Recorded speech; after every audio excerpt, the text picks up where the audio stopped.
Welcome to Live at the Forum, Forum 22 from Washington, D.C. and the National Association of Workforce Boards. I'm your host, Ron Painter. Joining me today is a good friend, Dr. Angelo Farooq. Yeah. Angelo, welcome and thanks for sitting down and joining me. Appreciate it. I realize this is really early because you're from California, so Right. this is East Coast time. So apologize for the early hour. No, for me, it's an opportunity to be more productive. You start 3 hours earlier. Awesome. Let me explain a little background, and then let's get some questions.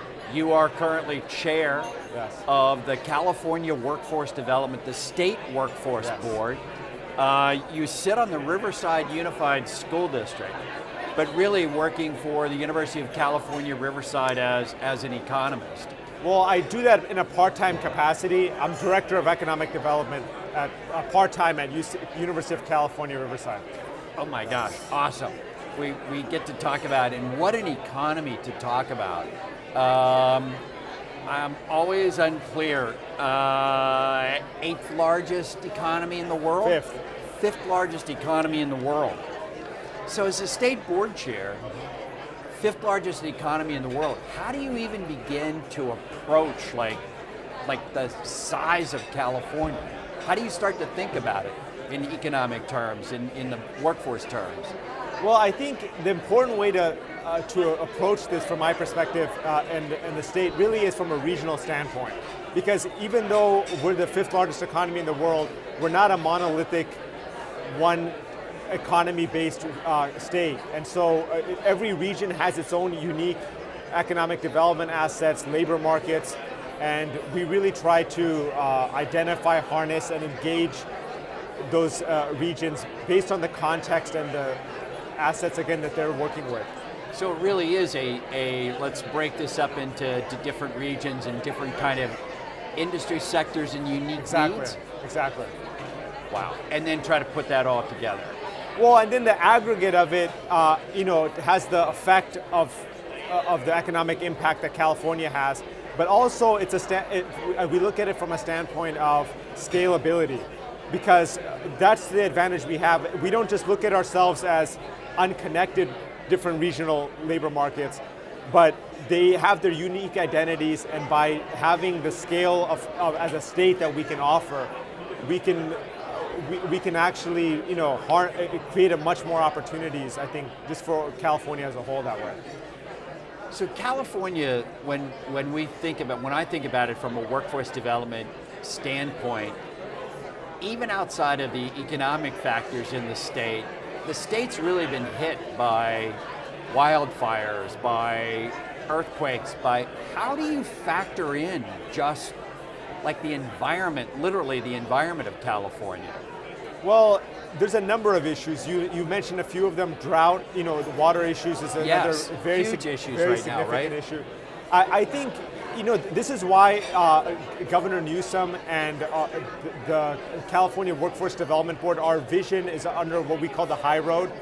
Okay, and talk so, more about that. So for us, climate change and the transition to a carbon neutral economy from a workforce standpoint is inextricably linked to everything that we do.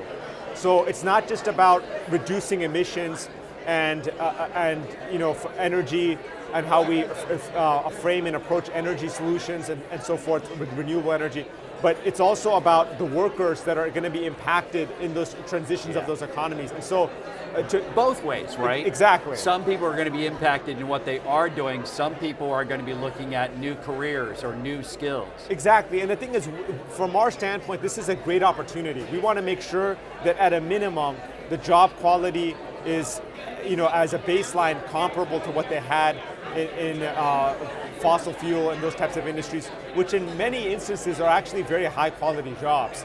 Yes, and so union jobs. And so it's important for us to be able to invest in our workforce to help transition the economy overall, but it also builds resiliency into our economy and ultimately, if we're not getting to the root factors of what's triggering those different disasters of wildfires and again the effects of climate change, then it's going to be an unsustainable situation that our state will never be able to come to grasp, and these issues will only actually exacerbate and become even more critical. Is that, or talk more about you all have, as California, you've invested an enormous amount of state general revenue money. What was it like to build the confidence of the governor and the state legislature to invest that much? And then from the board's perspective, what was sort of the logic or this is what we want to see out of this investment? So I think part of it's a testament to all of our local boards. We have 45 local boards in the state, and just the reputation and the performance that they're doing, it's attracting the attention of our leaders. And our governor used to be the mayor of San Francisco, so he's been involved, overseeing at the local level, the workforce system, and now at the state system. So I think there's some recognition there. But I also think it's a function of just the reality we're in. I mean, if you talk to many of the chambers of commerce that I talk to and business leaders, workforce is the number one issue very commonly being cited. And so it's a great testament to the quality of leadership we have at the state to recognize that. In our last budget, there was over $1 billion of, again, state general fund revenues into our workforce system. And we're looking beyond funding just as a piggyback off of WIOA, Workforce Innovation Opportunities Act funding, but how we can support this high road industry partnership infrastructure that we're doing that's more statewide and by nature is more regional and industry focused. So it's the quality, it's the persistence of the local boards, it's the recognition. I think part of the formula could be the governor you mentioned, former mayor. Right. Mayors understand neighborhoods, they understand economic activity. Exactly. How long is the investment, and what are you really hoping the investment can do? Well, we have to think generationally, and that's the thing is if you think about the system, the way it's supposed to be set up. I mean, we have our state superintendent on the board. We have the chancellor of the California Community Colleges on the board. We have to look at this as a continuum from cradle to career. And so if we're not looking at the system holistically from that standpoint, and again, generationally.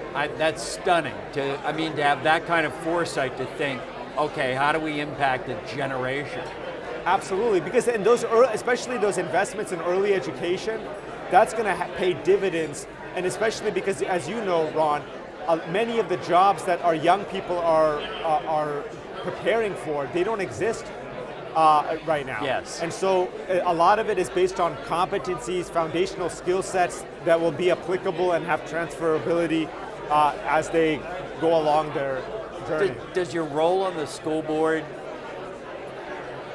do they reinforce each other? Your role as the state workforce chair, sitting on a local school board, does that help you tie that all together?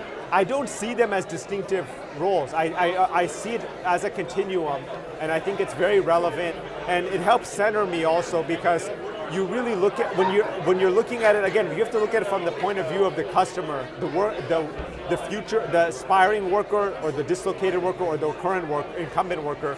If you're looking at it from their standpoint, you can really, again, start to think about how the whole system overall should be shaped to serve them at the center of it.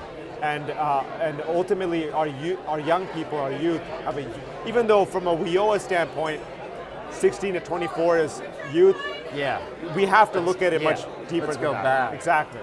I want to ask a quick question. Technology. I know that we deal with companies that have a presence in Europe.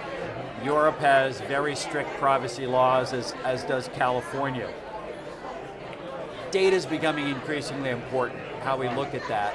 Do you have confidence that we can work together to solve this issue of how do we create data systems that talk to each other to try and reach a better understanding of what's happening in the market, what labor supply we have, what movement we have? Do you have confidence we can reach this, keep the data sensitive and secure? Absolutely. I mean, we have no choice. It's a huge threat. It's a national security issue. You know, this is not something confined just to our workforce system. Healthcare is going through a huge referendum on data and privacy issues as well.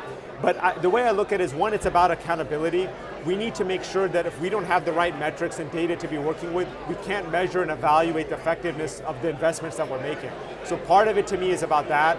Another part of it to me is about, like you said, technology, the way that we have to reimagine the way training can be done. And with the pandemic, one of the positive things that's emerged is it's accelerated this push towards, I know the focus a lot has been on telecommuting, but it's also about the delivery of services being digital and technology oriented. And I think that if done strategically and done from a long-term kind of mindset, I think it can have extraordinary implications on access. And again, the degree of responsiveness, that's a big aspect of this too, is technology can allow us to be more nimble and prepare ourselves better for opportunities. Angelo, it's always fun to sit down and talk to you. Absolutely. Because what an incredible, unique kind of set of skills for a state workforce board chair, local school board, economic development background, economic understanding, and all rolled up into a great friend, and I appreciate always being with you. Dr. Angelo Farooq, joining us live at the Forum, Forum 22 from the Washington, D.C. and the National Association of Workforce Boards. I'm Ron Painter. On behalf of all of us, thanks for joining us.